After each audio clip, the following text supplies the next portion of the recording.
Thiruvananthapuram medical കോളേജിലെ ഉപകരണ പ്രതിസന്ധിയെക്കുറിച്ചുള്ള doctor Haris ഹസന്റെ വെളിപ്പെടുത്തൽ ആയുധമാക്കുകയാണ് പ്രതിപക്ഷം. ഇടത് സർക്കാരിന്റെ ഭരണത്തകർച്ചയുടെ നേർചിത്രമെന്ന് KPCC അധ്യക്ഷൻ സണ്ണി ജോസഫ് കുറ്റപ്പെടുത്തി. ഡോക്ടറുടെ വെളിപ്പെടുത്തൽ ഞെട്ടിക്കുന്നതാണെന്ന് പ്രതിപക്ഷ നേതാവ് VD സതീശൻ പറഞ്ഞു. സർക്കാർ ആശുപത്രികൾ ശോചനീയാവസ്ഥയിലെന്ന് മുസ്ലിം ലീഗ് ദേശീയ ജനറൽ സെക്രട്ടറി PK കുഞ്ഞാലിക്കുട്ടി കുറ്റപ്പെടുത്തി.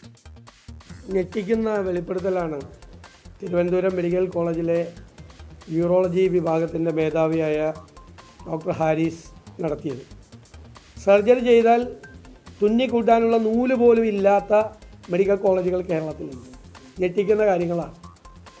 സർജിക്കൽ ഉപകരണങ്ങളില്ല, മരുന്നില്ല. കുറച്ച്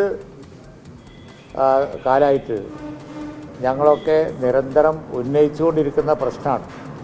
ഇപ്പോൾ തിരുവനന്തപുരം മെഡിക്കൽ കോളേജിലെ ഡിപ്പാർട്ട്മെൻറ്റ് ഹെഡ് തന്നെ ഡോക്ടർ ഹാരിസ് തന്നെ രംഗത്ത് വന്ന് ചർച്ച ആയിരിക്കുന്നത്. മഞ്ചേരി ആശുപത്രി പറയണ്ടല്ലോ, ഇത്ര ഡെലിവറിയും അതുപോലെ തന്നെ ബാക്കി കാര്യങ്ങളൊക്കെ നടക്കുന്ന ഒരു സ്ഥലത്തുള്ള സൗകര്യക്കുറവ് വാർത്താമാധ്യമങ്ങളൊക്കെ നിരന്തരം എഴുതിക്കൊണ്ടിരിക്കുകയാണ്. പൊതു ആരോഗ്യ സ്ഥാപനങ്ങൾ, അത് ജനറൽ ആശുപത്രികളാവട്ടെ മെഡിക്കൽ കോളേജുകളാവട്ടെ ഏതായാലും വളരെ ശോചനീയമായ അവസ്ഥയിലാണ് ഇന്നുള്ളത്. അതേസമയം ഡോക്ടറെ കുറ്റപ്പെടുത്താതെ വിഷയം തണുപ്പിക്കാനുള്ള ശ്രമത്തിലാണ് ആരോഗ്യമന്ത്രി വീണ ജോർജ്. ഹാരിസ് ഹസൻ കഠിനാധ്വാനിയായ ഡോക്ടറാണെന്ന് വീണ ജോർജ് പറഞ്ഞു. വിഷയത്തിൽ സമഗ്രമായ അന്വേഷണം നടത്തുമെന്നും മന്ത്രി വ്യക്തമാക്കി. അദ്ദേഹത്തിൻ്റെ പോസ്റ്റുമായി ബന്ധപ്പെട്ട് അതിൻ്റെ ഉള്ളടക്കവുമായി ബന്ധപ്പെട്ട് ഒരു സമഗ്രമായിട്ടുള്ള അന്വേഷണം നടത്തി റിപ്പോർട്ട് സമർപ്പിക്കാൻ നിർദ്ദേശം നൽകിയിട്ടുണ്ട്. വളരെ ഹാർഡ് വർക്കിംഗ് ആയിട്ടുള്ള ഒരു ഡോക്ടറാണ് ഡോക്ടർ ഹാരിസ് എന്നുള്ളതാണ് ഞാൻ മനസ്സിലാക്കിയിട്ടുള്ളത്. അദ്ദേഹം പറഞ്ഞ കാര്യങ്ങൾ ഉൾപ്പെടെ വിശദമായിട്ട് പരിശോധിക്കുന്നതിന് വേണ്ടിയിട്ട് നിർദ്ദേശം നൽകിയിട്ടുണ്ട്. അത്തരത്തിലുള്ള പരിശോധന നടക്കുകയും ചെയ്യും. ഒരു കാര്യം ഏതായാലും ഉറപ്പാണ്, സർക്കാർ ആശുപത്രികളെ ഒന്നടങ്കം അടച്ച് ആക്ഷേപിക്കരുത്. നിങ്ങൾ ഡേറ്റ പരിശോധിച്ച് നോക്കണം. സർക്കാർ ആശുപത്രികളിൽ എത്തുന്ന ആളുകളുടെ എണ്ണത്തിൽ എത്രത്തോളം വർധന ഉണ്ടായിട്ടുണ്ട്. MG പ്രതീഷൊപ്പം അലക്സ് റാമുഹമ്മദ് എന്നിവർ ചേർന്ന് കൂടുതൽ വിവരങ്ങളുമായി. ആദ്യം പ്രതീഷിലേക്ക്. പ്രതീഷ്, എന്താണ് ഇപ്പോൾ മെഡിക്കൽ കോളേജിലെ യൂറോളജി വിഭാഗത്തിലെ നിലവിലെ സാഹചര്യം? മന്ത്രി ഇന്നലെ പറഞ്ഞതിലും അല്പം മാറിയാണ് ഇന്നത്തെ പ്രതികരണം. ഇന്നലെ DME നൽകിയ റിപ്പോർട്ട് പ്രകാരം അത്തരത്തിൽ വലിയ പ്രതിസന്ധി ഇല്ല എന്നാണ് പ്രാഥമികമായി മനസ്സിലാക്കുന്നതെന്ന് പറഞ്ഞിരുന്നു. പക്ഷേ ഇന്നിപ്പോൾ ഡോക്ടർ ഹാരിസിനെ അനുകൂലിച്ചാണ് മന്ത്രി പ്രതികരിച്ചത്. എന്താണ് നമുക്ക് മനസ്സിലാക്കാൻ കഴിയുന്ന കാര്യങ്ങൾ? അവിടെ എത്രമാത്രം പ്രതിസന്ധിയുണ്ട് യൂറോളജി വിഭാഗത്തിൽ? പ്രജിൻ, ഇന്ന് രാവിലെ ഡോക്ടർ ഹാരിസ് വീണ്ടും മാധ്യമങ്ങളെ കാണുമ്പോഴും നേരത്തെ ഉണ്ടായിരുന്ന പ്രതിസന്ധിക്ക് മാറ്റമില്ല എന്ന നിലപാട് അല്ലെങ്കിൽ ആ ഒരു പ്രതികരണം തന്നെയാണ് അദ്ദേഹം ആവർത്തിക്കുന്നത്. യൂറോളജി വിഭാഗത്തിൽ മാത്രമല്ല മറ്റ് എല്ലാ വിഭാഗങ്ങളിലും ഉപകരണങ്ങളുടെ പ്രതിസന്ധിയുണ്ട്. പലരും പേടി കൊണ്ട് ഇത് തുറന്നു പറയാൻ മടിക്കുന്നു എന്നതാണ് ഹാരിസ് ഇന്ന് പറഞ്ഞ കാര്യം. നേരത്തെ പ്രജിൻ സൂചിപ്പിച്ചതുപോലെ തന്നെ ആരോഗ്യമന്ത്രി പക്ഷേ ഇന്നലെ എടുത്ത നിലപാടിൽ നിന്ന് വ്യത്യസ്തമായി കുറച്ച് നിലപാട് മയപ്പെടുത്തിക്കൊണ്ടാണ് പറഞ്ഞത്. ഇത് സിസ്റ്റത്തിന്റെ ഒരു പ്രശ്നമാണ് എന്ന് പറഞ്ഞുകൊണ്ട് മന്ത്രി തടിയൂരുന്ന ഒരു പ്രതികരണമാണ് ഇന്ന് മന്ത്രിയുടെ ഭാഗത്ത് നിന്ന് ഉണ്ടായിട്ടുള്ളത്. ഈ ഡോക്ടർ ഉന്നയിച്ച ആരോപണങ്ങൾ, ഡോക്ടറുടെ പരാതികളിൽ വിശദമായ സമഗ്രമായ അന്വേഷണം നടത്തുമെന്ന വിശദീകരണമാണ് മന്ത്രി ഇന്ന് നൽകിയിരിക്കുന്നത്. ഇതുമായി ബന്ധപ്പെട്ട 4 അംഗ സമിതിയെ അന്വേഷണത്തിന് നിയോഗിക്കും. ഈ 4 അംഗ സമിതിയുടെ പട്ടിക ഉൾപ്പെടെ ഈ DME ആരോഗ്യ വകുപ്പിന് കൈമാറിയിട്ടുണ്ട്. വൈകാതെ തന്നെ ആരോഗ്യ വകുപ്പ് ഇതുമായി ബന്ധപ്പെട്ട ഉത്തരവിറക്കും. തിരുവനന്തപുരം മെഡിക്കൽ കോളേജിൽ മാത്രമല്ല ഈ ശസ്ത്രക്രിയ ഉപകരണങ്ങളുടെ പ്രതിസന്ധി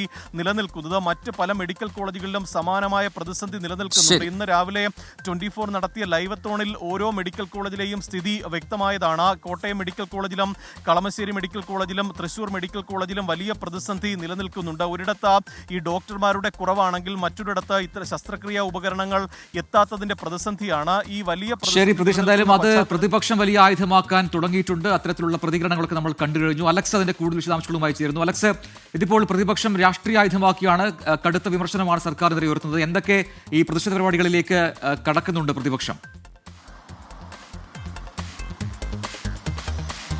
പ്രചന ഉപകരണങ്ങളുടെ ക്ഷാമം മൂലം മെഡിക്കൽ കോളേജുകളിൽ ശസ്ത്രക്രിയകൾ വൈകുന്നു എന്ന് തിരുവനന്തപുരം മെഡിക്കൽ കോളേജിലെ യൂറോളജി വിഭാഗത്തിന്റെ തലവനായ ഡോക്ടർ ഹാരിസ് നടത്തിയ ഈ പ്രതികരണം അത് വലിയ രീതിയിൽ ചർച്ച ചെയ്യപ്പെട്ടിട്ടുണ്ട്. അതിനു പിന്നാലെ തന്നെ വീണു കിട്ടിയ ആയുധമായി പ്രതിപക്ഷം സർക്കാരിനെതിരെ ഇത് ഏറ്റെടുക്കുകയാണ്. പ്രത്യേകിച്ച് പ്രതിപക്ഷ നേതാവ് VD സതീശൻ ആരോഗ്യ വകുപ്പിനെതിരെ നേരത്തെ നിശ്ചിതമായ വിമർശനങ്ങൾ ഉന്നയിച്ചിരുന്ന നേതാവാണ്. അദ്ദേഹം ഈ വിഷയം ഏറ്റെടുത്തിരിക്കുന്നു. വെന്റിലേറ്ററിലാണ് സംസ്ഥാനത്തെ ആരോഗ്യരംഗം എന്നാണ് പറയുന്നത്. ആരോഗ്യ വകുപ്പിനും ആരോഗ്യ മന്ത്രിക്കും ആണ് ചികിത്സ വേണ്ടെന്ന് അദ്ദേഹം അദ്ദേഹം പറയുന്നു. തുന്നിക്കെട്ടിയാൽ അതിനുള്ള തുന്നലിനുള്ള നൂൽ പോലും ഇല്ലാത്ത അവസ്ഥയിൽ പല ആശുപത്രികളും നിലനിൽക്കുന്നുവെന്നാണ് VD സതീശന്റെ ഇന്നത്തെ പ്രധാനപ്പെട്ട പ്രതികരണങ്ങളിൽ ഒന്നായി വന്നിട്ടുള്ളത്. മറ്റൊരു പ്രതികരണം നടത്തിയിരിക്കുന്നത് കുഞ്ഞാലിക്കുട്ടിയാണ്. അദ്ദേഹം പറയുന്നത് സംസ്ഥാനത്തെ പല ആശുപത്രികളിലും സമാനമായ ദുരവസ്ഥ നേരിടുന്നുണ്ടെന്ന് അദ്ദേഹം പറയുന്നുണ്ട്. ഈ പ്രതികരണം നടത്തിയ ഡോക്ടറെ വേട്ടയാടാൻ ശ്രമിച്ചാൽ അല്ലെങ്കിൽ നടപടിക്ക് ശ്രമിച്ചാൽ അത് പൊതുജനങ്ങളെ വേട്ടയാടുന്നതിന് തുല്യമെന്ന കുറ്റപ്പെടുത്തൽ PK കുഞ്ഞാലിക്കുട്ടി നടത്തുന്നു.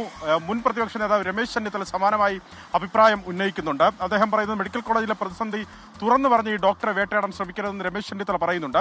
പ്രതിപക്ഷം ഈ വിഷയം കാര്യമായി തന്നെ ഏറ്റെടുക്കും എന്നുള്ളതാണ് അറിയിച്ചിരിക്കുന്നത്. ഏറ്റവും പ്രധാനപ്പെട്ട കാര്യം ഒന്ന്, മെഡിക്കൽ കോളേജിലെ വിഷയങ്ങൾ അടിയന്തരമായി പരിഹരിക്കുക. അതല്ല എങ്കിൽ സർക്കാരിനെതിരെയുള്ള സമരപരിപാടികളിൽ ഇതുകൂടി ഉൾപ്പെടുത്തും. കഴിഞ്ഞ ദിവസം UDFന്റെ കോൺഗ്രസിന്റെ രാഷ്ട്രീയകാര്യ സമിതി ചേർന്ന് സർക്കാരിനെതിരെയുള്ള സമരങ്ങൾ തീരുമാനിച്ചിരുന്നു. അതിൽ പ്രധാനപ്പെട്ട വിഷയമായി ഈ ആരോഗ്യരംഗത്തെ ഈ വിഷയങ്ങൾ കൂടി എടുക്കാനാണ് പ്രതിപക്ഷത്തിന്റെ തീരുമാനം.